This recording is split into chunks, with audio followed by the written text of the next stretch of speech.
আসসালামু আলাইকুম রহমতুল্লাহ বারাকাতু আলহামদুলিল্লাহ ওসসালাতু ওয়াসসালামু আলা রাসূলিল্লাহ ওয়া আলা আলিহি ওয়া সাহবিহি ওয়া আম্মা বাদ। আলহামদুলিল্লাহ, আমরা ঈদের লম্বা সময় বিরতির পরে আবার আজকে নতুন করে শুরু করছি আমাদের ক্লাস। বাসি করে হলেও সকালকে অনলাইন অফলাইন সকলকে আমরা ঈদ মোবারক জানাচ্ছি। ঈদ মোবারক, তাকাব্বালাল্লাহু মিন্না ওয়া মিনকুম, কুল্লু আম ওয়া আনতুম বিখাইর। আজকে আমরা অত্যন্ত গুরুত্বপূর্ণ একটা অধ্যায় পড়ব বা কিছু মাসাইল। সেটা হলো যে মৃত ব্যক্তি কবরে কোন আমলগুলো করলে তার কবরে পৌঁছবে। যে সমস্ত আমলগুলো একজন মৃত ব্যক্তি তার কবর থেকে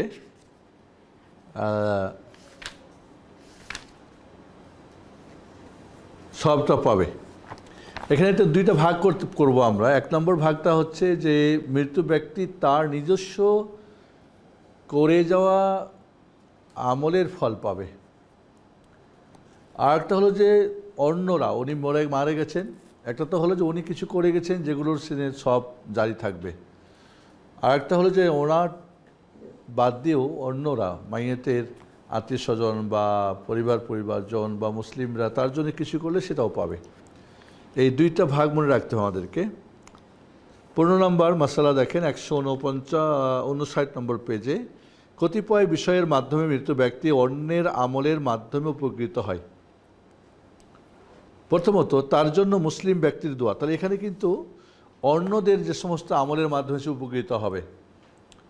নিজের আমলের মধ্যে যেমন ধরেন সদকা জারিয়া যেমন করে যায়, যদি তার সৎ সন্তান রেখে যায়, এমন কিছু এলিমের জ্ঞান চর্চা করে যায় যেটা মানুষ উপকৃত হচ্ছে, সেটা তার সব পাবে। সে যদি কোনো সদকা জারিয়া বলতে কোনো হয়তো নদী কেটে দিয়ে গেছে, মানুষের পানির ব্যবস্থা করছে, রাস্তা বানিয়ে গেছে, টিউবওয়েল দিয়েছে, কাউকে স্টাবলিশ করে গেছে, কাউকে কোরআন দান করছে, এই কোরআন যতদিন পড়বে ততদিন তার কাছে সব পৌঁছবে। তাহলে মরে যাওয়ার পরে অন্যদের মাধ্যমে যে উপকৃত হবে সেগুলো কি? প্রথমত, তার জন্য মুসলিম ব্যক্তির দোয়া। যখন তার মাঝে দোয়া কবুল হওয়ার শর্তসমূহ পাওয়া যাবে। কোনো ব্যক্তি যদি ওই মায়েতের জন্য দোয়া করে এবং এই দোয়ার মাঝে দোয়া কবুলের শর্ত যদি পাওয়া যায়, তখন দোয়া করছে, হুজুর খুব কান্না দিয়েছে, চোখের পানি পড়ুক বা পড়ে নাই, কিন্তু পুরাটাই শুধু তার পেট পকেটের ধান্দার জন্য, তো ওই দোয়া তার কবুল হবে না। ভাড়াটিয়া দোয়া যেটা বলি আমরা, ভাড়াটিয়া দোয়া টোটালি কবুল হবে না। ওয়াল্লাযীনা জাউ মিন বা'দিহিম ইয়াকুলুনা রাব্বানা ইগফির লানা ওয়া লিইখওয়ানিনা সাবাকুনা বিল ঈমান ওয়া লা তাজআল ফি কুলুবিনা গিল্লাল লিল্লাযীনা আমানু রাব্বানা ইন্নাকা রাউফুর রাহিম। আর তাদের পরে যারা এসেছে তারা বলে, হে আল্লাহ, হে আমাদের প্রতিপালক, আমাদেরকে ইমানদার, ইমানে অগ্রগামী আমাদের ভাইদের ক্ষমা করে দিন এবং মুমিনের বিরুদ্ধে আমাদের মনে হিংসা বিদ্বেষ রাখবেন না। হে আমাদের প্রতিপালক, আপনি তো দয়াদ্র পরম দয়ালু।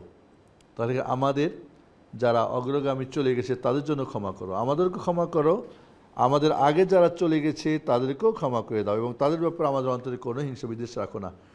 তাহলে এখানে বোঝা যাচ্ছে যে আমাদের আগে যারা চলে গেছে তাদের জন্য দোয়া। কেন? দোয়ার মাধ্যমে তাদের কী হবে? সব পৌঁছবে। এ ব্যাপারে অনেক হাদিস রয়েছে, তার কিছু পূর্বে বর্ণনা হয়েছে, আর কিছু হাদিস জিয়ারাতুল কবরে বর্ণনা করা হবে এবং তাদের জন্য নবী সাল্লাল্লাহু আলাইহি ওয়াসাল্লামের দোয়া ও সেই ব্যাপারে তার নির্দেশ। আর সেই হাদিসের মাঝে থেকে আল্লাহর নবী সাল্লাল্লাহু আলাইহি ওয়াসাল্লামের বাণী। কবর জিয়ারতের যে হাদিসগুলো আসবে, কেন কবর জিয়ারত, জানাজার, এটা পুরোটাই তার জন্য দোয়া। দাওয়াতুল মারইল মুসলিমি লিআখিহি বিযাহরিল গায়ব মুস্তাজাবা ইনদা রাসি মালাকুন মুআক্কাল কুল্লামা দাআ লিআখিহি বিখাইর قال الملك الموكل به آمين ولك بمثله ولك بمثل। মুসলিম ব্যক্তির দোয়া তার ভাইয়ের জন্য অনুপস্থিত অবস্থায় গৃহীত। এখন সে মারা গেছে বা তার সামনে নাই, মারা গেছে সে অনুপস্থিত, যে সামনে নেই সে অনুপস্থিত, ফেরেশতা তার মাথার কাছে নিযুক্ত রয়েছে। তার ভাইয়ের জন্য যখনই উত্তম দোয়া করে তখন ফেরেশতা বলেন আমিন এবং তোমার জন্য তাই। মুসলিম 1 নম্বর হাদিস।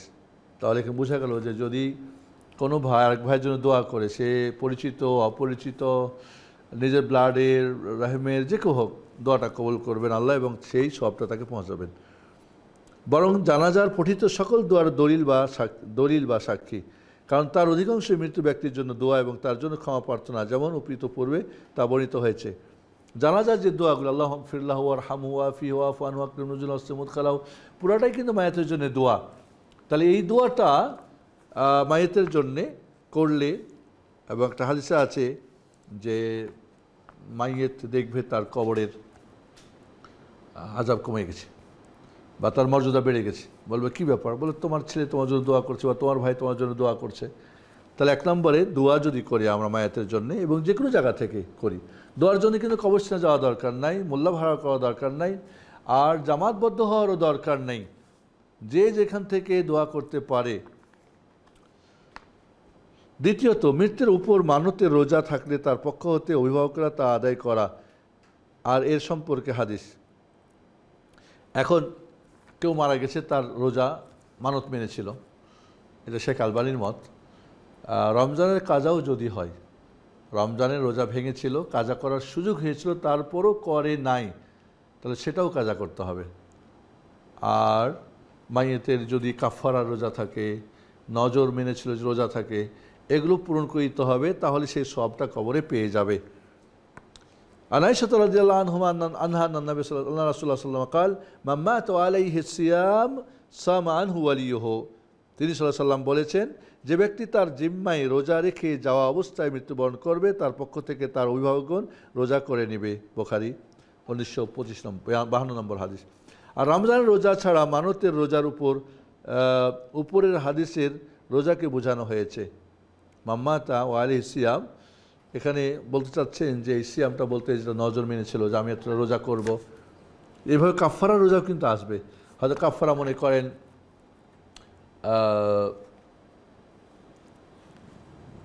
বিভিন্ন ধরনের কাফারা আছে, হয়তো কসম খেয়েছিল, কসম ভাঙছে, কাফারা হতে পারে, কোনো ভুল করে কাউকে হত্যা করছে, সেটার কাফারা 2 মাস আছে, এই ধরনের। তবে এখানে শেখ আলবানী রাহিমাহুল্লাহর মত হলো যে শুধু নজরের রোজা বা কাফার রোজা, রমজানের ফরজ রোজা রাখতে হবে না, মরে গেছে, ওর জিম্মা শেষ। কিন্তু যদি সে রোজা ভাঙে বৈধ কারণে এবং উপযুক্ত সময় পেয়েছে কাজা করার, তবুও সে কাজা করে নাই, তখন সেটা কি করবে? সেটাও কাজা করে দিবে। ইবনে আব্বাস রাদিয়াল্লাহু হতে বর্ণিত হাদিস, এক মহিলা সমুদ্র ভ্রমণে গেল, সে মানত করলো, মহান আল্লাহ তাআলা যদি তাকে রক্ষা করেন তাহলে 1 মাস রোজা রাখবে। মেয়ে মানুষ এইভাবে রোজা রাখে, অনেক বর্ণনা দেখেছি, অনেক বেশি বেশি, মানে তাদের এখন এতগুলা রোজা জমা হয়ে যায়। এখন পানিপথের সফর, স্বাভাবিক পানিপথের সফরে কি একটা আশঙ্কা থাকে, ওয়ালাইকুম আসসালাম রাহমাতুল্লাহ, আশঙ্কা থাকে, তাই নজর মানছে আল্লাহ এই সফর থেকে নিরাপদে ফিরলে 1 মাস রোজা রাখবো, ওকে। আর সে রোজা না করে মারা গেল, অতঃপর তার কোনো নিকট আত্মীয়, তার বোন বা কন্যা নবী সাল্লাল্লাহু আলাইহি ওয়াসাল্লামের নিকট এলো এবং তার নিকট ঘটনা উল্লেখ করলো। এরপর নবী সাল্লাল্লাহু আলাইহি ওয়াসাল্লাম বললেন, আচ্ছা আমাকে তুমি বলো তো, তার উপর যদি কোনো ঋণ থাকতো তাহলে তা কি তুমি পরিশোধ করতে না? সে বলল, হ্যাঁ করতাম। নবী সাল্লাল্লাহু আলাইহি ওয়াসাল্লাম বললেন, আল্লাহ তাআলা ঋণ অধিক হকদার যে তাকে আদায় করা হবে, সুতরাং তোমার মার পক্ষ থেকে তুমি তা আদায় করো। আল্লাহ নবী পাল্টা উত্তর প্রশ্ন করলেন, আচ্ছা যদি তোমার মার উপরে কোনো ঋণ থাকতো তাহলে কি আদায় করতে? বলে হ্যাঁ। তো এটা আল্লাহর ঋণ, এটা বেশি পরিশোধযোগ্য, অতএব তুমি তোমার মার পক্ষ থেকে রোজা রেখে দাও। তাহলে এই রোজাটা রাখলে তার নেকিটা পৌঁছবে ইনশাআল্লাহ। 3, তাহলে 1 নম্বরে কি? দোয়া। 2 নম্বরে কি? রোজা। 3 নম্বর, মৃতের পক্ষ থেকে ঋণ আদায় করা। যে কোনো ব্যক্তি হোক না কেন, অভিভাবক বা অন্য কেউ, যেমন পূর্বে অতিবাহিত হয়েছে। হ্যাঁ, ঋণ যদি থাকে, আর ঋণ সে তার কোনো অভিভাবক বা কোনো আত্মীয়স্বজন বা দূরের কেউ, আল্লাহ নবী আলাইহিস সালাম জানাজা পড়াতে গিয়ে জানলেন যে 2 দিরহাম মানে রূপ মুদ্রা তার একজন দাবিদার। রাসূল বললেন, তোমরা তার করো, কি বলে, জানাজা নামাজ পড়ো। একজন সাহাবী বললেন যে আমি এটা ঋণ পরিশোধ করে দেবো ইয়া রাসূলুল্লাহ। ঠিক আছে, তখন কারটা বাজলাম আমারটা, আচ্ছা, তখন ওই সাহাবী দায়িত্ব নিলে আল্লাহ নবী জানাজা পড়ালেন। তাহলে বোঝা গেল যে মৃত্যু ব্যক্তির ঋণ থাকে, ঋণটা আদায় করলে কবরে পৌঁছবে। 4, সৎ সন্তান যে নেক আমল করে, কারণ তার মতোই তার পিতামাতাও সওয়াব পাবে, তার সব থেকেও কোনো কিছু কমানো হবে না, কারণ মা বাবার দুজনেই চেষ্টা ও প্রচেষ্টার অংশ সন্তানটি। আল্লাহ তাআলা বলেন ওয়া আল্লাহ সালিল ইনসান ইল্লা মা সা, মানুষ যে প্রচেষ্টা কর্ম করে তারই প্রতিদান সে পায়। আর সন্তান কিন্তু বাবা মারকেই কর্ম প্রচেষ্টা। অতএব ছেলেমেয়েরা যে কোনো নেক আমল করবে, বাবা মা সমান সমান বোনাস কবরে পেতে থাকবে। বক্সানোর দরকার নেই যে হ্যাঁ আল্লাহ বক্সা দেয়, হুজুর ডেকে নিয়েছে, না, আপনি করলেই অটোমেটিক তারা বোনাস পেয়ে থাকবেন, কারণ তাদেরই প্রচেষ্টার ফল সন্তানরা। আর এইখানে বর্তমান যুগের অবস্থা খুবই শোচনীয়। সোশ্যাল মিডিয়াতে সন্তানদের যে অবস্থা, প্যারেন্টিং অবস্থা খুবই জঘন্য, যার ফলে ছেলেমেয়েরা মানে আমরা জানি খালি সাদকা জারিয়া, কিন্তু পাপ জারিয়া বুঝি না। নেকির যেমন জারি চলমান হয়, পাপেরও তো চলমান হয়। মা বাবা যদি সর্বাত্মক চেষ্টা করে ছেলে মেয়েকে সঠিক পথে রাখতে চেষ্টা করেন, এরপরে বিপদগামী হয়, সেটা আল্লাহ তো নিবেদ ধরবেন না। বাট যদি কেউ বিপদগামী করে রাখে বা সৎ পথের পথ দেখাই নাই, ওই সন্তানরা যত পাপ করবে সমপাপ কিন্তু বাবা মার কবরে পৌঁছবে। এটা অত্যন্ত জঘন্য এবং এই বর্তমান যুগে কঠিন একটা অবস্থা। ছেলেমেয়েরা এদের হাতে ডিভাইস দিয়ে দিয়েছে, যা ইচ্ছা তা করতেছে, তাহলে এই পাপের ভার অবশ্যই বাবা মাকে নিতে হবে বা যারা দায়িত্বশীল তাকে নিতে হবে। وقال رسول الله صلى الله عليه وسلم إن أطيب ما أكل رجل من كسبه وإن ولده من كسبه وإن ولده من كسبه। নবী সাল্লাল্লাহু আলাইহি ওয়াসাল্লাম বলেন, মানুষ যে খাদ্য গ্রহণ করে তার মাঝে সর্বাপেক্ষা পবিত্র খাদ্য তার স্বীয় উপার্জন, আর তার সন্তান তার উপার্জনের অন্তর্ভুক্ত। সহিহ নাসাই শরীফ হাদিস 4452 নম্বর। তাহলে সন্তানরা কিন্তু বাবা মার কি প্রচেষ্টার ফল, তারাও কিন্তু তাদেরই কামায়, তাদেরই উপার্জন অন্তর্ভুক্ত। তারা যা কিছু করবে ভালো সব কিছু, এই জন্য একটা নেক সন্তান রেখে যাওয়া আপনার সাদকা জারিয়ার সবচেয়ে বড় জিনিস। মৃত্যু ব্যক্তির সন্তানের আমলের মাধ্যমে মৃত্যু ব্যক্তি উপকৃত হওয়ার এমন কিছু নির্দিষ্ট হাদিস এসেছে যা উল্লিখিত আয়াত ও হাদিসকে শক্তিশালী করে, যেমন সাদাকা, রোজা, দাসমুক্ত করা ইত্যাদি। সাদকা করলেও পৌঁছবে, রোজা রাখলেও হবে, দাসমুক্ত করলেও। তার মধ্যে হতে কিছু এখানে উল্লেখ করা হলো। প্রথম হাদিস, আয়েশা রাদিয়াল্লাহু আনহা আন্না রাজুলান ক্বালা ইন্না উম্মি উফতুতিরাত নাফসুহা ওয়া লাম তুসি ওয়া আযুন্নুহা লাউ তাকাল্লামাত তাসাদ্দাকাত ফাহাল লাহা আজরুন ইন তাসাদ্দাকতু আনহা ওয়া লি আজর ক্বালা নাম ফাতাসাদ্দাক আনহা। আয়েশা রাদিয়াল্লাহু থেকে বর্ণিত, এক লোক বলল, আমার মা হঠাৎ মৃত্যুবরণ করেছে এবং তিনি কোনো ওসিয়ত করেননি, আর আমার মনে হয় যদি তিনি কথা বলতে পারতেন তাহলে তিনি সাদকা করতেন। হ্যাঁ, এমন সন্তান এখন কয়জনের ঘরে আছে, বরং ওসিয়ত করে গেলেও ওটা করবে না, কয় মরে গেছে কিসের, এটা এখন আমরা হকদার। হ্যাঁ, এখন বহু আপনারা জানেন যে মসজিদ, মাদ্রাসা, ঈদগাহ, কবরস্থানে হয়তো দাদারা জমি দিয়ে গেছেন, ওই ধরনের দলিল টলিল হয় নাই। এখন নাতি টাতিরা এসে বলছে তো দলিল নেই, কবরস্থান ভেঙে বাড়ি করতেছে, মার্কেট করতেছে, এরকম একটা অবস্থা। কয় তো আমাদের দলিল নেই, এতদিন ধরে 40 বছর 50 বছর ধরে এটা চলতেছে কীভাবে? অবশ্যই এটা বাপদাদারা দিয়ে গেছে, ছেলেরা এখন মানে না। সুতরাং তার পক্ষ থেকে আমি যদি সাদকা করি তবে তার কোনো সওয়াব হবে কি এবং আমার কোনো সওয়াব হবে? রাসূলুল্লাহ সাল্লাল্লাহু আলাইহি ওয়াসাল্লাম বললেন, হ্যাঁ। অতঃপর সে তার মায়ের পক্ষ থেকে সাদকা করল। তাহলে দান সাদকা যদি করা যায়, কম হোক আর বেশি হোক, সেটা তার কবরে সব পৌঁছবে। দ্বিতীয় হাদিস, আন আব্দুল্লাহ ইবনে আমর আন আল-আস ইবনে ওয়াইল আস-সাহমি আওসা আন আইয়ুতাকা আনহু মিআতা রাকাবা ফাআতাকা ইবনুহু হিশাম 50 রাকাবা ওয়া আরাদা ইবনুহু আমর أن يؤتك عنه 50 الباقية. الله أكبر. قال حتى سأل رسول الله صلى الله عليه وسلم فأتى النبي صلى الله عليه وسلم فقال يا رسول الله إن أبي أوصى أن يؤتك عنه 100 رقبة وإن هشاما أعتق عنه 50 بقيت عليه 50 فأعتق عنه. فقال رسول الله صلى الله عليه وسلم إنه لو كان مسلما فأعتقتم أو تصدقت عنه أو حججت عنه بلغه ذلك. وفي رواية فلو كان أقر بالتوحيد فصمت وتصدقت عنه نفعه ذلك. চমৎকার একটি হাদিস। একজন বাবা 100টা গোলাম দাস কিনে আজাদ করতে বলে গেছে, কঠিন ওসিয়ত। সেই যুগেও একটা দাসকে মানে দাম ছিল, মূল্য ছিল, একেবারে যে মানে স্বল্পতা না। আব্দুল্লাহ ইবনে আমর রাদিয়াল্লাহু হতে বর্ণিত, আস ইবনুল ওয়াইল আস-সাহমি তার পক্ষ থেকে 100 দাস আজাদ করার ওসিয়ত করেন। অতঃপর তার পুত্র হিসাম 50টি গোলাম মুক্ত করল। আর আরেক অপর ছেলে আমর তার পক্ষ থেকে অবশিষ্ট 50 দাঁত মুক্ত করতে চাইল। সে বলল, আল্লাহ তাআলা রাসূলের নিকট হতে জেনেই তা করব।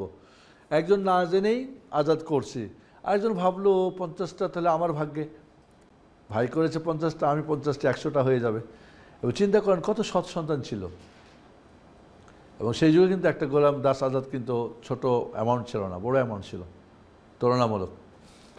তো তো করবই যখন, তো রাসূলকে জিজ্ঞেস করিনি দলিল ঠিক আছে কিনা, পাবে কিনা, খালি অযথা।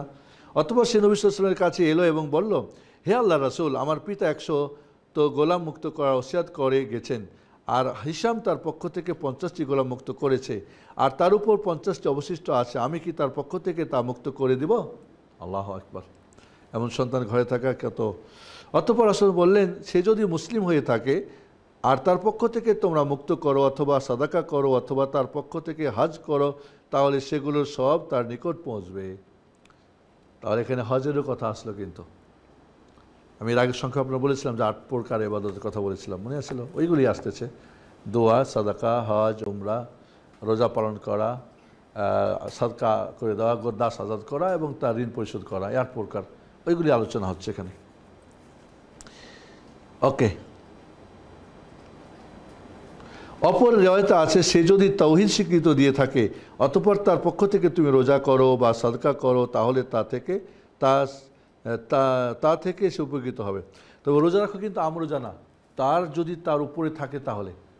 এই না যে আপনি বলবেন যে এখন আমি তার জন্য নফল রোজা রাখবো মার পক্ষ থেকে, বা না, সে তার যদি কোনো কাফারা বা ফরজ সিয়াম বা নজর সিয়াম, তাহলে সেটা হবে।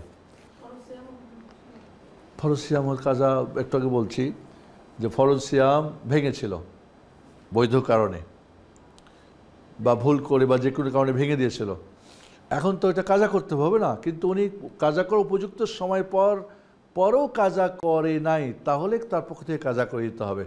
আর যদি সময় না পাই, মনে করেন অসুস্থ ব্যক্তি ছিল, রমজান মাসে রোজা রাখে নাই, মনে করেন রমজানের ভিতরে বা পরে মারা গেছে, তো এই রোজা কাজা করতে হবে না? করতে হবে না, কারণ তো সুযোগই হয়নি কাজা করার। বুঝে আসছে ইনশাল্লাহ? 5, মৃত্যু ব্যক্তির দুনিয়া রেখে যাওয়া সৎ আমল ও চলমান সাদাকা ও এ সম্পর্কে আল্লাহ তাআলার বাণী। হ্যাঁ, মৃত্যু ব্যক্তির যদি দান সাদকা, এটা কিন্তু ওই হয়ে গেল। আমরা দুইটা ভাগ করছিলাম, যে একটা হলো নিজের করে যাওয়া আমলের সওয়াব, সেটা এখানে আসলো একটা। ونكتب ما قدموا وآثارهم وقوله صلى الله عليه وسلم إذا مات الإنسان انقطع عنه عمله إلا من 3: إلا من صدقة جارية أو علم ينتفع به أو ولد صالح يدعو له। ঠান্ডা হয়েছে, আমি কিন্তু গত পরশু দিন আসছিলাম, দেখলাম 0 করে রাখছিলেন, নাকি কোনো ঠান্ডা ছিল না। দেখো তো ঠান্ডা হয়েছে? হ্যাঁ, আমি বাড়াই দিয়েছিলাম, মনে হয় তোমরা 0 করে রেখে গেছিলাম। দেখো, নর্মাল পানি থাকলে মিক্সড করে দাও, একটু দাঁড়াও বাবা। ওকে। আর আমি লিপিবদ্ধ করব যা তারা পূর্বে প্রেরণ করেছে, তাদের আমলসমূহ এবং তাদের পদচিহ্নসমূহ। মানে আগের পরের সেটা কি করবেন? আল্লাহ লিপিবদ্ধ করবেন। মানে কি, আগে কিছু আমল করে গেছেন এবং পরে কিছু আমল রেখে গেছেন, এটাই বোঝানো হয়েছে। নবী সাল্লাল্লাহু আলাইহি ওয়াসাল্লাম বাণী, মানুষ যখন মারা যায় তখন 3টি আমল ছাড়া সকল আমল তার থেকে আলাদা হয়ে যায়। চলমান সাদাকা এরূপ জ্ঞান যার দ্বারা উপকার অর্জন করা হয়, অথবা সৎ সন্তান। এই যে এখানে অনুবাদ করতে গিয়ে মুশকিল, এই বইটা অনুবাদে কিছুটা সমস্যা আছে। যাই হোক, আমি মাঝে মাঝে এটাকে চেঞ্জ করে নিই। ওয়ালাদ মানে সন্তান, ওয়ালাদ মানে ছেলে না, ইবিন মানে ছেলে, বিন্ত মানে মেয়ে, আর ওয়ালাদ মানে কি কমন, ছেলে মেয়ে দুইটাই। তো ওই একটা মজার কথা বলছিলাম আপনাদের, মনে আছে? সৌদি আরবে এক তাবলিগ করে, তো এই লেখা আছে ওয়ালাদ। তো সৌদিরা কিন্তু ওয়ালাদ ডাকে ছেলেদেরকে, ওয়ালাদ তাল, ছেলেদেরকে সাধারণত ওরা ওয়ালাদ বলে, ওয়ালাদ তাল এধাব হাদা ওয়ালাদি, এটা ওদের মানে পরিচালিত নিয়মে বলে। তো এখন ওনাকে কেউ জিজ্ঞেস করছে, যদি মেয়েরা দোয়া করে বাবা মার জন্যে, দান সদকা করে, তাহলে কি পাবে না হজ উমরা? কয় না, হাদিসে ওয়ালাদ আছে, ওয়ালাদ মানে ছেলে, মেয়েরা না। তো এখানেও এরকম অনুবাদ করছে আর কি, ওয়ালাদ মানে ছেলে না, সৎ সন্তান। অথবা সন্তান যে তার জন্য, আপনার থাকলে ওটা কারেকশন করে না, ওটা ভুল, ছেলে অর্থ ভুল। অথবা সন্তান যে তার জন্য প্রার্থনা করে, তাহলে সে সদকা জারিয়া করে গেছে, চলমান কিছু নদী খাল কেটে গেছে, কাউকে স্টাবলিশ করে গেছে, কোনো মসজিদ বানায় গেছে, কোনো মাদ্রাসা। বেদাতি না, বেদাত হলে তো পাপ পৌঁছবে। ওই মসজিদে মাদ্রাসায় বেদাত হবে তো বেদাতের পাপের তো তাকে দিতে হবে। তাহলে এখানে আমরা বুঝতে পারলাম যে এই দান সদকাও কী হবে, তার কবরে পৌঁছবে। এখানে লম্বা একটা হাদিস, এখানে ওই ওই ওই কী বলে দান সদকারী হাদিস আর কি, আমাদের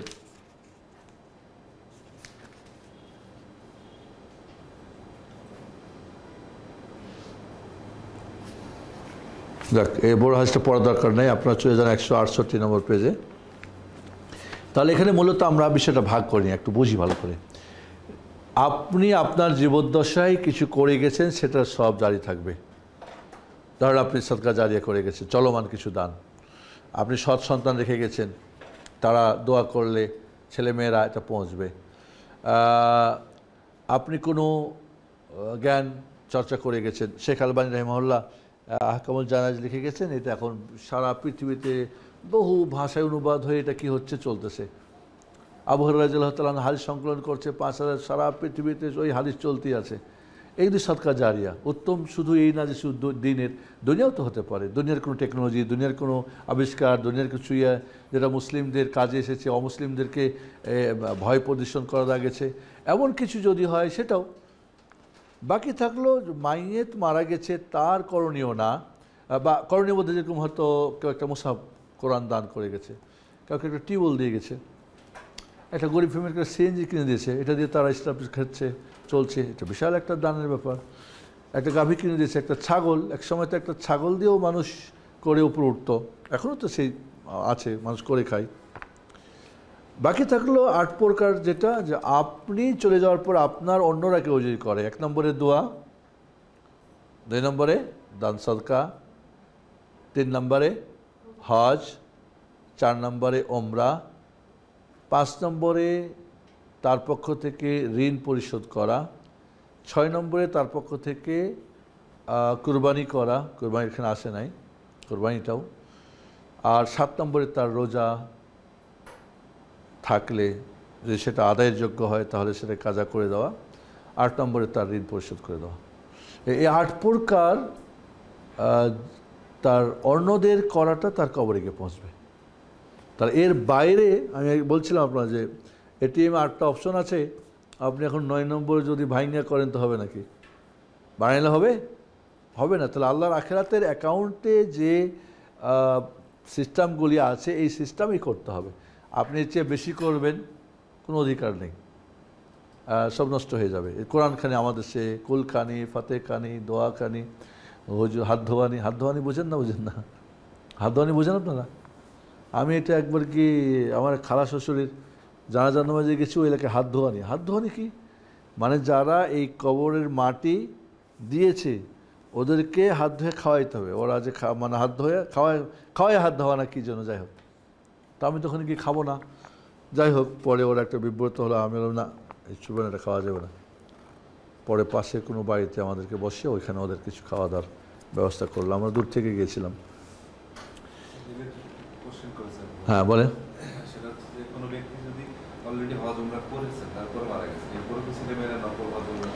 জি, কেউ মনে করেন ফরজ হজ আদায় করছে, ফরজ হজ যদি থেকে যায় তাহলে তার সম্পত্তি বন্টনের আগে, ফরজ মানে কি, তাহলে তার সামর্থ্য হয়েছিল, তার সম্পত্তি বন্টনের আগে হজের টাকা বের করতে হবে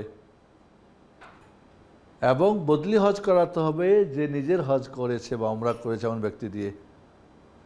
এখন উনি ফরজ হজ নিজেই করেছেন, উমরা করেছেন, এখন ছেলেমেয়েরা যদি নফল, তো ছেলেমেয়েরা তো নফলই করবে। ফরজ হয়তো ফরজটা আদায় করতে হবে আগে, আর যদি নফল হয় নফল করলে হ্যাঁ যত করবে। এবং একটা কথা ওলামারা বলছেন যে মাইয়েতের পক্ষ থেকে মাইয়েতের জন্য সবচেয়ে যেটা উত্তম করণীয় সেটা হজ বা উমরা। কারণ হজ উমরা মানে কি আগের সব গুনাহ মাফ হয়ে যাওয়া, হজ মানে কি জান্নাতি হয়ে যাওয়া, হ্যাঁ নিষ্পাপ শিশু হয়ে যাওয়া। তো যাদের সামর্থ্য আছে এটা খুবই উত্তম।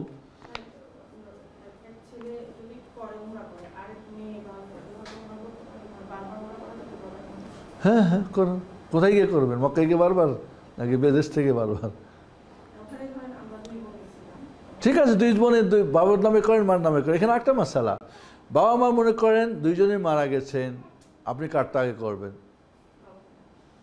মারটা আগে। দুইজনই মারা গেছেন, আপনি এখন হজ বা উমরা করবেন, কারটা আগে? মারটা। যদি ফরজ হয় তো ফরজ, মনে করেন বাবার ফরজ ছিল, মার হয়তো ফরজ হয় নাই, তাহলে বাবাটাই করে দেবেন। তবে আগে নিজেরটা করতে হবে। বদলি করার জন্য শর্ত হলো নিজেরটা আগে করে নেওয়া। এখন বাবা মার দুইজনই মারা গেছে, নফল করবেন, তাহলে মারটা আগে করতে হবে। একজন মারা গেছে, তো যে মারা গেছে তারটা আগে। বাবা মরে গেছেন, বাবারটা আগে। মা মরে গেছে, মারটা আগে। আর দুইজন মারা গেলে কার? মারটা আগে। মার হক বেশি।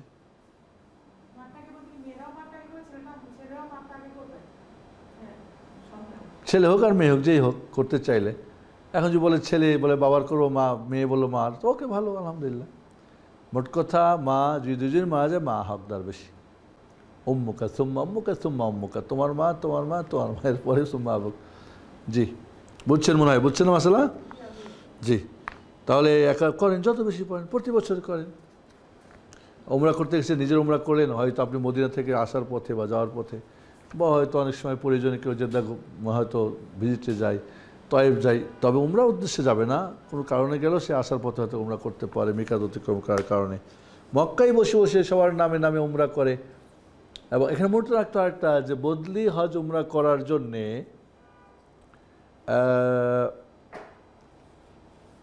যার পক্ষ থেকে করবেন তিনি হয়তো মারা গেছেন, এক, অথবা সে অচল। এখন অচল দুইটা কারণ হতে পারে। বার্ধক্যজনিত কারণে সে এখন গিয়ে উমরা করতে, হজ করতে পারবে না। আর একটা হলো যে অসুস্থ হওয়ার কারণে, হয়তো সে ইয়াং, বাট এমন হয়তো ক্যান্সার বা এমন রোগ যে তার শরীর একেবারে বিছনায় শায়িত, এমন যাদের শরীর অচল। কারণ হজ বা উমরাটা এটা হচ্ছে কি শারীরিক ইবাদত, শারীরিক এবং অর্থনৈতিক ইবাদত। যার শরীর চলছে তার পক্ষ থেকে বদলি হবে না। হজে গেছে, উমরায় গেছে, এখন শ্বশুর শাশুড়ি শালা শালি আর ভাই বেড়াদের যত আছে বিয়ে করবে, হবো বউ, হবো শাশুড়ি, হবো শালি, সবার নামে উমরা করছে, এরকম আমাকে প্রশ্ন করে হবে কি না? এরকম না। জি, কি বলছেন আপু?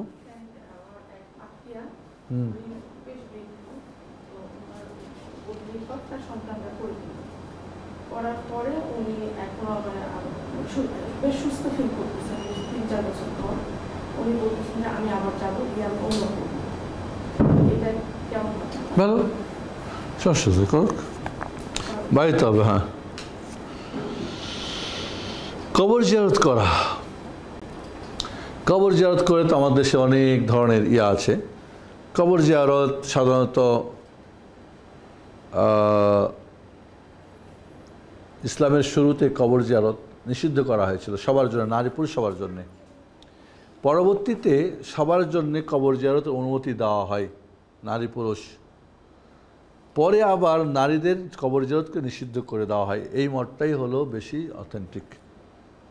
আরেকটা মত হলো যে না, মেয়েরা কবর জিয়ারত করতে পারবে, তবে বেশি না, মাঝে মধ্যে, এবং যারা কবর জিয়ারত করতে গিয়ে কোনো ধরনের উল্টাপাল্টা কিছু করবে না। ধরনের হয়তো আবেগে মেয়েরা নাবিগে হয়, হয়তো মার, আমি আমাকে দেখেছি আমার খালাতো বোন, আমি কবর জিয়ারত করতে গেছি খালার, আমি দাঁড়িয়ে কবর জিয়ারত করতেছি, আরও ওখানে মায়েরা আছে, ও কেমন আমাকে দেখছে, ও গিয়ে কবরস্থানে ঢুকে একেবারে কান্না কি শুরু করছে। আমি বললাম যে তুমি কিন্তু বের হোক, কী করতেছো তুমি, কেন কাঁদতেছো? আমি তো নিজেকে সামলাতে পারছি না। তো কে আসতে বলছো তোমার এখানে? তুমি আসছো তো? আমি ছেলে মানুষ, তুমি আসছো কেন এখানে? পরে বুঝালাম যে না, এটা তোমার জন্য জায়েজ না। এই লানত করছে রাসূলুল্লাহ সাল্লাল্লাহু আলাইহি ওয়াসাল্লাম। শেখ আলবানীর মত হলো যে কবর জিয়ারত করতে পারবে কম, বেশি বেশি না। কিন্তু শেখ বিন বাজ বা অন্য শেখদের মত হলো যে না, টোটালি পারবে না। যেটা বলছি আগে সেটাই। কবর জিয়ারত করা।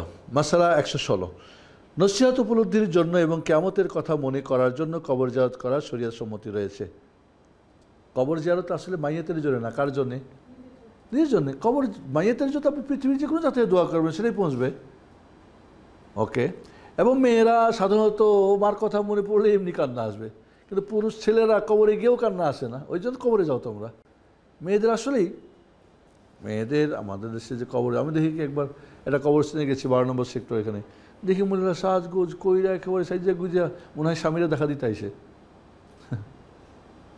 তো আমার মনে হলো যে বলি, ভাবলাম আবার যেহেতু দেশীয় হুজুররা তো কিছু বলে না, আমরা বলতে কি আবার কোনটা ফিতনা করে, সেটা হয়তো ভালো করেই বলতাম, খারাপ করে বলতাম না। শর্ত হলো এরূপ কোনো কথা সেখানে বলবে না যার দ্বারা আল্লাহ তাআলা অসন্তুষ্ট হয়, যেমন কবরস্থ মৃতের নিকট প্রার্থনা করা এবং আল্লাহ তাআলা ছাড়া তার নিকট সাহায্য চাওয়া অথবা তার নামে কোরবানি করা এবং তার জন্য বেহেশতের ফয়সালা দেওয়া, অনুরূপ কাজ করা। আর এই ব্যাপারে অনেক প্রসিদ্ধ হাদিস রয়েছে। তাহলে বোঝা গেল যে কবর জিয়ারত করা যাবে।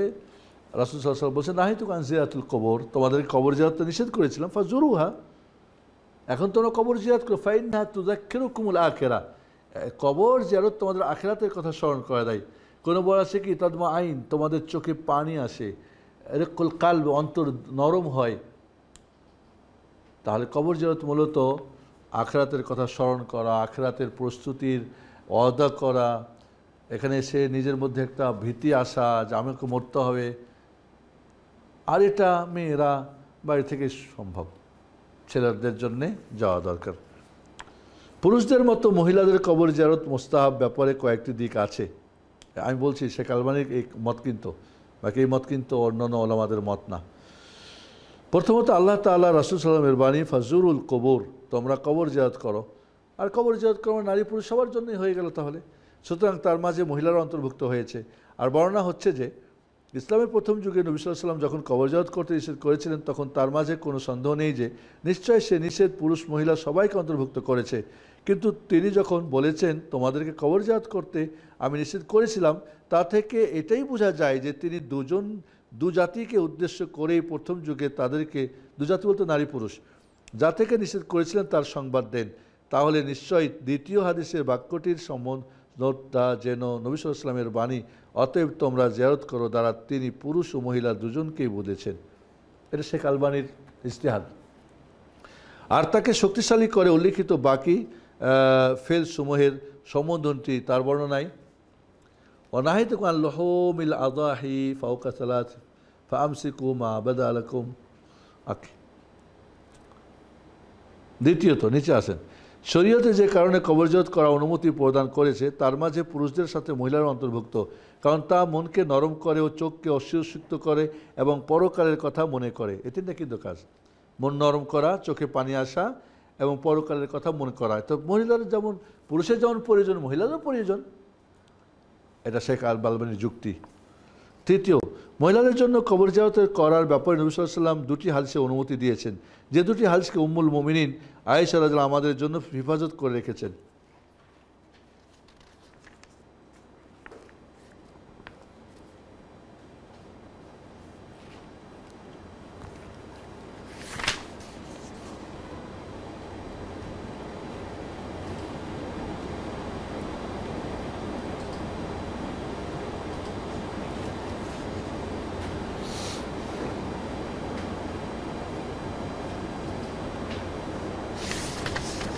আচ্ছা, 174 নম্বর পেজে যান, 174 নম্বর পেজে। ওর কথা আপনারা বলছি যে শেখ আলবানী রাহিমাহুল্লাহর মত হলো যে মেয়েরা কবর জিয়ারত করতে পারবে, তবে এখানে আস্তে আস্তে যে বেশি জিয়ারত করতে পারবে না, বেশিরভাগ আমাদের মত টোটালি পারবে না, এটাই সঠিক যাবে। এমনকি মদিনাইতে যখন রওজা শরীফে নামাজ পড়ার সুযোগ করে দেওয়া হয়, তা অনেকেই মনে করে যে রাসূলের কবর জিয়ারতের জন্য অনুমতি দেওয়া হয়েছে, এটা না। ওখানে কিন্তু রাসূলের কবর জিয়ারতের জন্য অনুমতি দেওয়া হয় নাই, এখানে দেওয়া হয়েছে রওজা শরীফ বলতে রাসূলের মসজিদের অংশে নামাজ পড়ার জন্যে। অনেকেই মনে করে যে ওখানে কবর জিয়ারতের জন্য অনুমতি দেয়, তবে ওখানে গেছে কেউ সালাম দিয়ে দেয়, সেটা আলাদা কথা, কিন্তু ওইখানে কবর জিয়ারতের উদ্দেশ্যে যাবে না। মূলত মদিনা কবর জিয়ারতের উদ্দেশ্যে যাবে না হাজিরা বা ওমরাকারীরা, যাবে মদিনার মসজিদ জিয়ারতের উদ্দেশ্যে। পৌঁছে গেলে তখন নামাজ পড়া হয়ে গেলে জিয়ারত মানে নামাজ পড়া, তারপর রাসূলের আবু বকর ওমরকে তারা সালাম দিবে। কিন্তু রাসূলের কবর জিয়ারতের উদ্দেশ্যে আমাদের দেশের বেশিরভাগ হাজিরা যায়, এটা নিঃসন্দেহে একটা বিদআত, এবং রাসূলের নিষিদ্ধ করেছেন লা তুশাদ্দু রিহাল ইল্লা সাল্লাল্লাহু আলাইহি ওয়াসাল্লাম মাসাজিদ, তিনটি মসজিদ ছাড়া কোথাও সবের উদ্দেশ্যে সফর করা যাবে না, মসজিদুল হারাম, মসজিদে হাজা ও বাইতুল্লাহ ও মসজিদুল আকসা, মসজিদুল হারাম মক্কা, মসজিদ হাজা মানে আমার মসজিদ মসজিদ নববী, আর বাইতুল মাকদিস ফিলিস্তিনে। হ্যাঁ হ্যাঁ, উদ্যান, পার্ক। না না, রাসূলের কবরকে রওজা, রাসূলের কবর তো রওজা না, রওজা হলো মসজিদে নববীর একটা অংশ। রাসূল বলছেন মা বাইনা বাইতি ও মিম্বার রাউদাতুম মিন রিয়াদিল জান্নাহ, মানে আমার যে ঘর, আয়েশা রাদিয়াল্লাহু আনহার ঘর কিন্তু মসজিদ নববীর সাথে, আর যেখানে মেম্বার, এই জায়গাটা হলো জান্নাতের উদ্যান। এখন আমরা রওজা শরীফ বানাইছি কি কবরকে, রওজা ছিল মসজিদ, হয়ে গেল কি কবর। না না, যেতে হবে মসজিদ নববীর জিয়ারতে। ওকে, হ্যাঁ এটাই তো বলে, অনেকেই না, 100-র মধ্যে 99 জন বলে। তা 118 নম্বর মাসলাটা দেখেন, কিন্তু মহিলাদের অধিক পরিমাণ ও বারবার কবর জিয়ারত করা জায়েজ নয়, কারণ কবর জিয়ারত মহিলাদের শরীয়ত বিরোধী কাজের দিকে ধাবিত করে। উদাহরণস্বরূপ বলা যায়, কবরের কান্নাকাটি, বেহায়াপনা, কবরকে বিনোদনের স্থান বানানো, অপ্রয়োজনীয় কথাবার্তা, সময় নষ্ট ইসলামী বিশ্বের বিভিন্ন দেশে যেমন দেখা যায়, এটা দেখা যায় কবর জিয়ারত করতে এগুলি করে। লাআন রাসূলুল্লাহ সাল্লাল্লাহু আলাইহি ওয়াসাল্লাম ফি লাফজিন লাআন আল্লাহ জাওয়ারাতিল কবর, আল্লাহ রাসূল সাল্লাল্লাহু আলাইহি ওয়াসাল্লাম অভিশাপ করেছেন। আরেক স্থানে বলা হয়েছে আল্লাহ তাআলা অভিশাপপাত করেছেন অধিক পরিমাণের কবর জিয়ারতকারী মহিলাদেরকে। জাওয়ার ফাওয়াল ওজনে কি হয়, অধিক বোঝানো হয়। এখন এই জাওয়ারাত বলতে অধিক জিয়ারতকারী না জিয়ারতকারী নারী বোঝানো হয়েছে, এই নিয়েই একটু ওলামাদের মধ্যে মত রয়েছে। যাই হোক, বেশি বেশি কবর জিয়ারত করলে নিষেধ, কম কম করলে জায়েজ। তো বেশি বেশি করলে উল্টাপাল্টা করবে, আর কম কম করলে করবে না, কোথায় পাইলেন? হ্যাঁ আপনারা বুঝান আমাকে এই মতটা। হ্যাঁ ঠিক আছে, হাদিসে বুঝলাম, ধরে নিলাম যে বেশি বেশি নিষেধ, কম কম জায়েজ। তো বেশি বেশি করলে উল্টাপাল্টা করবে না নারীরা, আর কম কম করলে করবে, কম করলে করবে না, আর বেশি করলে উল্টাপাল্টা করবে, কোথায়? বরং বেশি বেশি করলে স্বাভাবিক হয়ে যাবে, উল্টাটা হওয়ার কথা। তো এই জন্য সঠিক মত আপনার বলছি, যদি এটা আমি বলছি শেখ আলবানী রাহিমাহুল্লাহ, আমি তো মানে আরবিটা পড়ছি, পুরো বইটা কয়েকবারই পড়ছি, অত্যন্ত চমৎকার একটা বই এবং দলিল ভিত্তিক মাশাআল্লাহ। তাহলে মহিলারা টোটালি কবর জিয়ারত করতে পারবে না। ওকে, এটাই হলো সঠিক মত।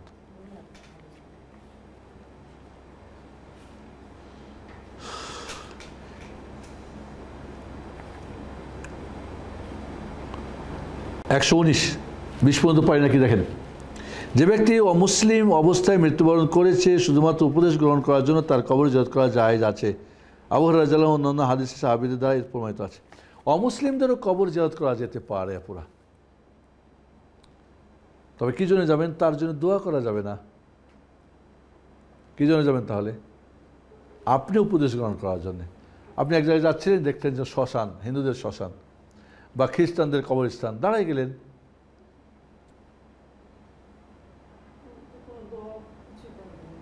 হ্যাঁ ওর জন্য দোয়া করা যাবে না, কিন্তু আপনি নিজে উপদেশ গ্রহণ করেন, হারে আমাকে মরতে হবে, আমাকে যেতে হবে, এবং এদের যে দুরবস্থা মৃত্যু, এর চেয়ে যেন আমার এরকম না হয়, আমি যেন ভালো মৃত্যু হয় ইত্যাদি। যেরকম হাদিস দেখেন, আন আবি হুরায়রা রাদিয়াল্লাহু তাআলা আনহু যারা নবী সাল্লাল্লাহু আলাইহি ওয়াসাল্লাম কবর উম্মিহি ফাবাকা ওয়া আবকা মান হাওলা ফাকালা ইস্তাযানতু রাব্বি ফি আন আস্তাগফিরা লাহা ফালাম ইউযান লি ওয়াস্তাযানতুহু ফি আন আযুরা কবরাহা ফাআযানা লি ফাযুরুল কুবুরা ফাইন্না তুযাক্কিরুল মাউত। কি দুঃখের কথা, আল্লাহ নবী তার মার জন্য দোয়ার অনুমতি পান নাই। আবু হুরায়রা রাদিয়াল্লাহু হতে বর্ণিত, নবী সাল্লাল্লাহু আলাইহি ওয়াসাল্লাম তার মার কবর জিয়ারত করেছিলেন, অথবা তিনি নিজে কেঁদেছেন এবং আশেপাশে যারা ছিল তাদেরও কাঁদিয়েছেন। আল্লাহ নবী খুব কাঁদলেন, সাহাবা ইকরামও রাসূলের কান্না দেখে খুব কাঁদলেন। কেন কাঁদছেন? মার জন্য দোয়া করতে পারছেন না, মাগফিরাতের দয়ার দোয়া। এবং বললেন অন্য হাদিসে, তোমরা কি জানো এটা কার কবর? বলে না, বলে এটা আমার মা আমিনার কবর। এবং বললেন যে আমার রবের কাছে অনুমতি চেয়েছিলাম তার দোয়া করার জন্যে। অতঃপর বললেন, আমি আল্লাহ তাআলার কাছে আমার মার ক্ষমা চাওয়ার জন্য অনুমতি প্রার্থনা করেছি, কিন্তু আমাকে অনুমতি দেওয়া হয়নি। কারণ কি? অমুসলিম মারা গেছে। আমাদের দেশের হুজুরা বলে কি যে রাসূল নবুয়ত পাওয়ার পরে বাবা মাকে জিন্দা করে ঈমান এনে আবার মরে গেছে। তো এটা দেখাও, রাসূল বলেছেন যে হ্যাঁ আমার এই এটা আসলে কী করবেন? এটা মিথ্যা কথা। এবং আমাদের দেশে যদি কেউ বলে যে রাসূলের বাবা মা জাহান্নামী, তো এইটার জন্য আপনি জাহান্নামী হয়ে গেলেন। তো রাসূল তো অনুমতি পায় নাই, মানে কি কুফর অবস্থায় মারা গেছেন তারা। আমি আল্লাহ তাআলার নিকট তার কবর জিয়ারতের অনুমতি প্রার্থনা করেছি, আমাকে অনুমতি দেওয়া হয়েছে, অতএব তোমরা কবর জিয়ারত করো, কারণ এটা মৃত্যুকে মনে করিয়ে দেয়। ওকে, তাহলে বোঝা গেল যে অমুসলিমদের কবরও কি জিয়ারত করা। হয়তো আপনি হয়তো অফিসে যান বা বাজারে যাবেন, কোথাও যান, হয়তো হিন্দুদের কবরস্থান, শ্মশানঘাট, অথবা ইহুদিদের বা খ্রিস্টানদের বা অন্য কোনো ধর্মের, সেখানে আপনি দাঁড়িয়ে পরকালের কথা স্মরণ করতে, তবে তাদের জন্য দোয়া করতে পারবেন না। কবর জিয়ারতের উদ্দেশ্য দুটি।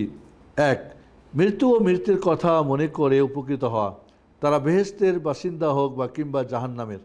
এটাই হচ্ছে প্রথম উদ্দেশ্য, যা পূর্বে বর্ণিত হাদিসসমূহ দ্বারা প্রমাণিত হয়েছে। কাফের না মুসলিম জান্নাতে জাহান্নামে সেটা না, আপনার কি দরকার? এই মায়েতদেরকে দেখে পরকালের কথা স্মরণ করা। দুই, মৃত্যু ব্যক্তির উপকার করা, তার উপর সালাম দেওয়া ও তাদের জন্য দোয়া করা, ক্ষমা প্রার্থনা করার মাধ্যমে তাদের প্রতি অনুগ্রহ করা, এটা মুসলিমদের জন্য জরুরি। এ ব্যাপারে অনেক হাদিস রয়েছে, তার মধ্যে হতে কয়েকটি এখানে উল্লেখ করা হলো। প্রথম হাদিস, কি দোয়া বলবে? আসসালামু আলাইকুম আহলা দিয়ারিন কওমিন মুমিনিন, আহলা দিয়ারি কওমিন মুমিনিন, ওয়া ইন্না ওয়া ইয়াকুম ওয়া মা তুআদুন গাদান মুআজ্জালুন, ওয়া ইন্না ইনশাআল্লাহু বিকুম লাহিকুন, আল্লাহুম্মা গফির লিআহলি বাকি আল গারকাদ। ওই যে বাকিউল গারকাদের কথা বলেছিলাম না, মদিনার কবরস্থান, কি নাম ছিল? বাকিউল গারকাদ। গারকাদ হলো এক প্রকার মরুভূমির গাছ, একটু কাঁটা আছে, এটা ছাগল, ভেড়া, দম্বা, উটগুলি খায়, মাটির মধ্যে বড় বড় হয়, মানে ডাল ওরকম হয় না, হালকা হয়, এটা মাটির মধ্যে হালকা হালকা ডালও হয় যদি পাই। তো এই গাছগুলো ওই মদিনার এই জায়গাটা একটু নিচু ছিল, পানি টানি হলে এখানে পানি ধরতো, পানি বেঁধে যেত, যার ফলে এখানে গাছপালাগুলি হতো। তো এই জন্য তার নাম হয়ে গেল বাকি, মানে কি তলি, আর গারকাত তো গারকাত তলি। আমরা বলি জামতলি, আমতলি, নিমতলি, বটতলি বলি না, তো বাকিউল গারকাত অর্থ কি? গারকাত তলি। এখন হয়ে গেল এটা কি, এখন নাম হয়ে গেছে কি জান্নাতুল বাকি, মানে জান্নাতের টুকরা, জান্নাত তলি হয়ে গেল। এবং এটা বলেছিলাম শিয়ারা একটা মিথ্যা জাল হাদিসের। কি করতেছো মামনি? কে তুমি? হ্যাঁ, খেলা করতেছো? আচ্ছা করো। ওকে, তো এটা একটা দোয়া, আসসালামু আলাইকুম আহলা দারি কওমিন মুমিনিন, ওয়া ইন্না ওয়া ইয়াকুম ওয়া মা তুআদুন গাদান মুআজ্জালুন, ওয়া ইন্না ইনশাআল্লাহু বিকুম লাহিকুন, আল্লাহুম্মা গফির লিআহলিল বাকি আল গারকাত। আপনি বলতো আল্লাহুম্মা গফির লিআহলি শাহজাহান, কি যেন কবরস্থানের নাম, আপনার এলাকার হয়তো কবরস্থানের নাম বলতে পারেন। মমিন মুসলিম কবরবাসীর উপর শান্তি বর্ষিত হোক, তোমাদেরকে আগামী দিনের যে নির্ধারিত ওয়াদা দেওয়া হয়েছে তা এসে গেছে, ইনশাআল্লাহ আমরাও তোমাদের সাথে মিলিত হব। হে আল্লাহ, বাকি গারকাত কবরবাসীদের ক্ষমা করো। আমরা যদি আরবিটা আমরা বাংলা বল দিই তাও তো হয়। এই বাংলাটা যদি আমরা বলি, জাল্লা, এটা আরেকটা দোয়া আসতেছে, আসসালামু আলা আহলি দিয়ার মিনাল মুমিনিন ওয়াল মুসলিমিন, ওয়া ইয়ারহামুল্লাহুল মুস্তাকদিমিন মিন্না ওয়াল মুস্তাখিরিন, ওয়া ইন্না ইনশাআল্লাহু বিকুম লাহিকুন। একটা লা বেশি আছে। আসসালামু আলা দিয়ার, আসসালামু আলা আহলি দিয়ার মিনাল মুমিনিন ওয়াল মুসলিমিন, ওয়া ইয়ারহামুল্লাহুল মুস্তাকদিমিন মিন্না ওয়াল মুস্তাখিরিন, ওয়া ইন্না ইনশাআল্লাহু বিকুম লাহিকুন। তো আসুন, আজ পড়ছো? হ্যাঁ, শেষ করি তাহলে। দাও, মমিন ও মুসলিম কবরবাসীর উপর শান্তি বর্ষিত হোক, আমাদের অগ্রবর্তীদের এবং পরবর্তীদের উপর আল্লাহ তাআলা রহম করুন। আল্লাহ তাআলা চাইলে তোমাদের সাথে আমরাও মিলিত হব। মুসলিম শরীফের হাদিস। আরেকটা দোয়া, আসসালাম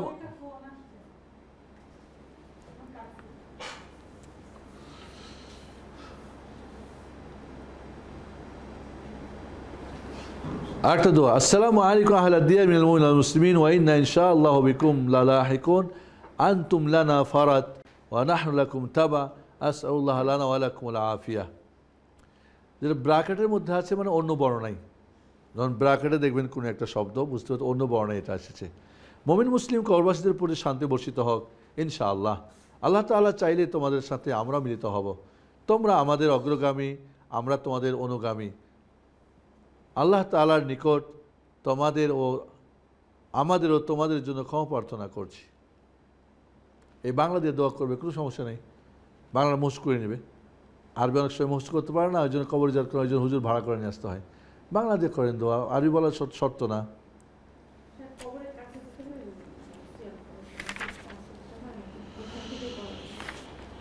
আপনি যদি কবর জিয়ারত বলেন, জিয়ারা মানে কি?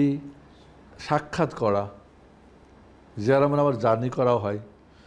তা আপনি কবরস্থানে যাবেন আপনার পরকালের কথা স্মরণ করার জন্যে, চোখে পানি আসার জন্যে, দিলটা নরম করার জন্যে, আল্লাহর সাথে ওয়াদা করার জন্যে। আর মাইয়েতের জন্যে যাতে দোয়া করবেন সেটা যে কোনো জায়গা থেকে হতে পারে। আর এই দোয়াগুলো সাধারণত কোথায় হবে? কবরস্থান, কবরে যাওয়ার পরে হবে। এরটুকুই দোয়া, এর চেয়ে বেশি যদি করতে চান দোয়া আরও, তাহলে মাইয়েতকে কবরকে সামনে করে না, কেবলার সামনে করে দোয়া করতে হবে। ধরি আমাদের এটা কবরস্থান, আপনি গিয়ে যেদিক থেকে হোক আপনি বলেন আসসালামু আলাইকুম আহলাদিয়া মিনাল মুমিনিন মুসলিমিন ওয়া ইন্না ইনশাআল্লাহ বিকুম আল্লাহ হাইকুন আসসালামু আলাইকুম আফিয়া, দোয়া করলেন। এবার আপনি দাঁড়িয়ে মৃত্যুর কথা স্মরণ করেন, ওর জন্য হয়ে গেছে, মায়েতের জন্য যথেষ্ট। এবার আপনি চিন্তা করেন অতিরিক্ত যদি আপনি নিজের বা মায়েতের জন্য দোয়া করতে চান তাহলে কেবলামুখী হতে হবে। কেবলা কোন দিকে? এই দিকে। তাহলে কবরকে ডানে রাখেন অথবা বামে রাখেন অথবা পিছনে রাখেন। আর কবরস্থান এটা তো আপনি ডানে রেখে দেন অথবা বামে চলে যান বা পিছনে রাখেন, কেবলামুখী দোয়া করেন। কবরস্থানকে সামনে করে দোয়া করা যাবে না।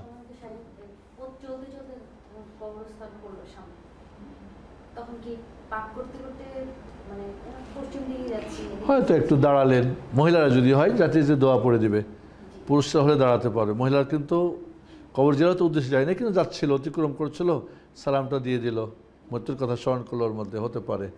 বাট কবর জিয়ারতের উদ্দেশ্যে যাবে না এবং ওখানে কবরকে সামনে করে দাঁড়াবে না। এটুকু হতে পারে, একটু সালামটা দেওয়ার জন্যে, ব্যাস এখানে অবস্থান করবে না। আর পুরুষরা অবস্থান করবে। হ্যাঁ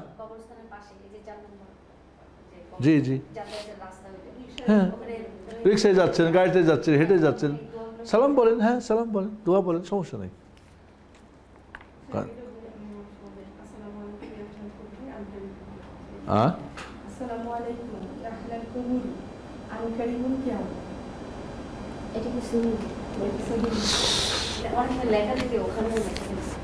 আবার বলেন, মনে হয় ঠিক মতো হচ্ছে না, আবার বলেন। আসসালামু আলাইকুম। না না, ইয়াগফিরুল্লাহ ওয়ালাকুম, এটা জয়ীফ, ওই হাদিসটা সহিহ না। আসসালামু আলাইকুম আসসালামু আলাইকুম ইয়া আহলাল কবুর ইয়াগফিরুল্লাহু লানা ওয়া লাকুম ওয়া আনতুম সালাফুন ওয়া নাহনু বিল আসার, এই হাদিসটা সহিহ না।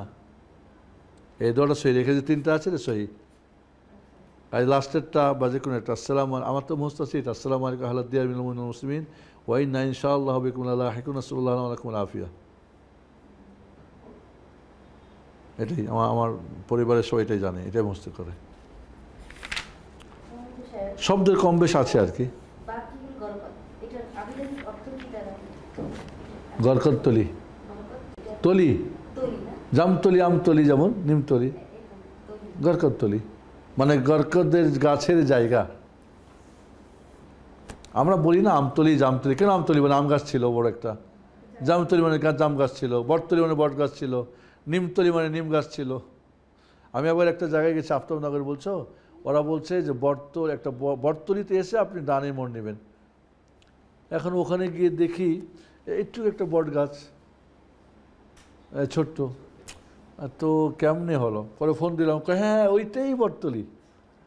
এখন অবশ্য বড় হয়ে গেছে, 3 বছর আগের কথা। ওকে, এ পর্যন্ত থাক। 20 নম্বর আমরা পরে, 20 নম্বরটা একটু বড়ই মনে হচ্ছে, প্রশ্ন উত্তর থাকতে পারে। তো এখানে আমরা আজকে মূলত অত্যন্ত গুরুত্বপূর্ণ একটা চ্যাপ্টার পড়ছি, যে মাইয়েত জীবিত ব্যক্তিরা কী করলে সে কবর হবে। আচ্ছা, কোরবানির ব্যাপারে বলেছিলাম যে তফসিল, যদি মাইয়েত ওসিয়ত করে যায় অথবা অক্ফ রেখে যায়, অক্ফ রেখা বুঝেন তো, যে আমি এটা দিয়ে গেলাম, এখান থেকে গরিব দুঃখী দিবা, কুরবানি সমান নামের পক্ষ থেকে কুরবানি দিবা, তাহলে তার পক্ষ থেকে আলাদা করে কুরবানি দিতে হবে।